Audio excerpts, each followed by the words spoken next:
Siddeley विधानसभा बियाबनि जानो गोनां उफ्रा बिसायख'थिनि थाखाय दिनै चिरां जिल्लानि सापागुरियाव थानाय हटेल हिमालयायाव बिजेपि इउपिपिएलनि जथायै सावरायनाय जालाङो। मोननै हान्जानि जिल्ला आरो मण्डलनि दैदेनगिरि मावथि सोद्रोमाफोरजों सावरायनाय दिनैनि हाबाफारियाव आसामनि केबिनेट मन्त्रि अशोक सिंघाल, बिटिसिनि गाहाय मावफुं सोद्रोमा प्रमद बर', क'क्राझार लकसभा बियाबनि एमपि जयन्त बसुमतारी, बिटिसिनि लेङाइ गाहाय मावफुं सोद्रोमा गबिन्द चन्द्र बसुमतारी, बिजनी विधानसभा बियाबनि एमएलए अजय कुमार राय, बिटिसिनि मावफुं सोद्रोमाफोर आरो मोननै राजखान्थि हान्जानि जिल्लानि दैदेनगिरिफोरा बाहागो लादोंमोन।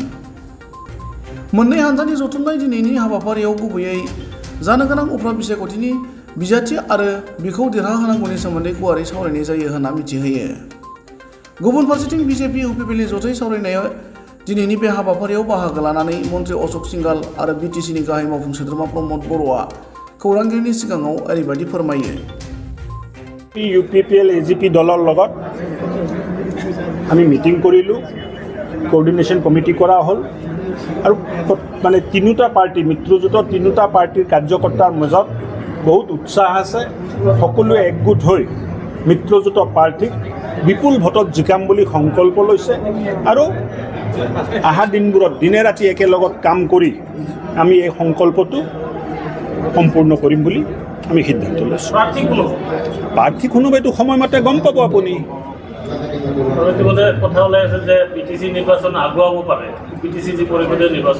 দাদা, এতিয়া আজি মোৰ এজেণ্ডাত আছিলে চিডলি উপ নিৰ্বাচন আৰু গোটেই 3 ঘণ্টা জোৰা মিটিং চিডলি উপ নিৰ্বাচনক লৈ চলিলে। আপোনাৰ তাত যদি কিবা বেলেগকৈ খবৰ আছে মই ক'ব নোৱাৰিম, মোৰ তাত তেনেকুৱা কোনো খবৰ নাই। আৰু এটা প্ৰশ্ন যে সোণাপুৰত যি উচ্ছেদ অভিযান উচ্ছেদ লৈ পেলাই কংগ্ৰেছে বিভিন্ন ধৰণৰ কথা কোৱা পৰিলক্ষিত কি হ'ব? অসমৰ বনভূমি, সংৰক্ষিত ভূমি, ট্ৰাইবেল বেল্ট এণ্ড ব্লক, জনজাতীয় লোকসকল থকা অঞ্চল এইবোৰ বেদখল হ'ব নালাগে।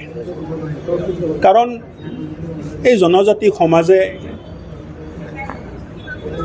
বহুত অগ্ৰাসনৰ সন্মুখীন হৈ আহিছে। বিভিন্ন অঞ্চলত আন্দোলন চলিলে, যুৱকসকলে অস্ত্ৰ হাতত ল'লে, বহুত মানুহৰ মৃত্যু হ'ল, বহুত ডেকা ল'ৰাৰ মৃত্যু হ'ল। অসমত শান্তি আহিছে আৰু শান্তিটো স্থায়ী শান্তি আহিছে। এই অঞ্চলবোৰ যদি বেদখল হ'ব তেখেতসকলে মনত কষ্ট পাব আৰু জনজাতীয় মানুহক, ভূমিপুত্ৰ খিলঞ্জীয়া মানুহক মনত কষ্ট দিয়া কোনো কাম হিমন্ত বিশ্ব শৰ্মা চৰকাৰে নকৰে। আৰু কোনোবাই যদি এই জনজাতীয় মানুহখিনিক কষ্ট দিয়া কোনো কাম কৰিব তাক কঠোৰ হাতৰে দমন কৰা হ'ব। কিন্তু প্ৰাক্তন সাংসদ আব্দুল খালেকে যি নথি প্ৰকাশ কৰি পেলাই তেখেতে কৈ আছে যে সোণাপুৰ যি ৰাজহ চক্ৰ তাৰ পৰা যি তথ্য দিছে RTI তথ্য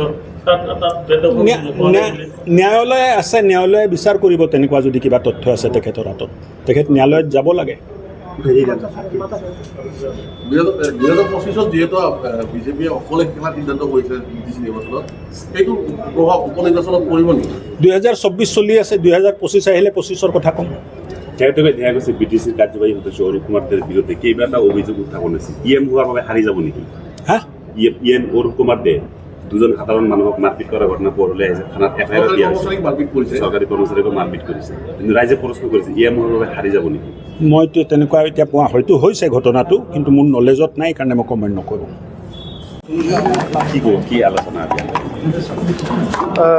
আজি বিশেষকৈ আমাৰ চিডলি উপ নিৰ্বাচনক লৈ পেলাই UPPL আৰু বিজেপিৰ মাজত আলোচনা হৈছে আৰু মন্ত্ৰী মহোদয় আহি পেলাই আমাৰ যিখিনি কাম কাজ আমি কৰি আছোঁ চিডলি উপ নিৰ্বাচনৰ কাৰণে ইয়াত এই গোটেই কথাটো আমাৰ লগত পৰ্যালোচনা কৰিছে আৰু আমি UPPL হিচাপে, বিজেপিয়ে বিজেপি হিচাপে নিজৰ ফিল্ডত কাম কৰি আছে আৰু একেলগে কিছুমান কোঅৰ্ডিনেশ্যন মিটিং আনঅফিচিয়েলি হৈ গৈছে আৰু আজি অফিচিয়েলি এই মিটিংটো ইয়াত হৈ গ'ল। ইয়াৰ পিছত একেলগে ফিল্ডত কাম কৰিব। মণ্ডল লেভেলৰ পৰা যাই পেলাই শক্তি কেন্দ্ৰলৈকে বিজেপিৰ পৰা, আমাৰ তোৰ পৰা ব্লকৰ পৰা গৈ পেলাই প্ৰাইমাৰী আৰু বুথলৈকে এই কাম কাজবিলাক আৰম্ভ হ'ব। আৰু আজিৰ পৰিৱেশত আমি যিখিনি আলোচনা কৰিলোঁ, আমাৰ যিখিনি ৰিপৰ্ট আছে, আমাৰ প্ৰাৰ্থী মানে বহুত ভোটত বিজয় হ'ব। প্ৰায় আমি 60,000 টাৰ্গেট ৰাখিছিলোঁ, কিন্তু ইয়াতকৈ আৰু বেছি ভোটত বিজয় হ'ব তেনেকুৱা এটা পৰিৱেশ হৈ গৈছে। স্যার ইএমওর চর্চা চলি আছে নতুনকৈ কি কৈছে ইএমওর এইটো আলোচনা চলি আছে মুখ্যমন্ত্ৰী ডাঙৰীয়াৰ লগত আলোচনা কৰি আমি ইয়াৰ ওপৰত সিদ্ধান্ত ল'ম আৰু ইফালে অৰূপদেৰ বিৰুদ্ধে যি অভিযোগ উত্থাপন হৈছে গোচৰ হৈছে মই ছ'চিয়েল মিডিয়াত দেখিবলৈ পাইছোঁ আৰু কিছুমান কথা দেখিবলৈ পাইছোঁ আৰু এই কথাটো নিশ্চয় বিজেপি দলৰ পৰা চিন্তা কৰিব আৰু মোৰ তৰফৰ পৰা মই এইটো জাজ কৰি আছোঁ যে কি হৈছে কি হোৱা নাই এইবিলাক লৈ পেলাই ময়ো মুখ্যমন্ত্ৰী ডাঙৰীয়াৰ লগত কথা পাতিম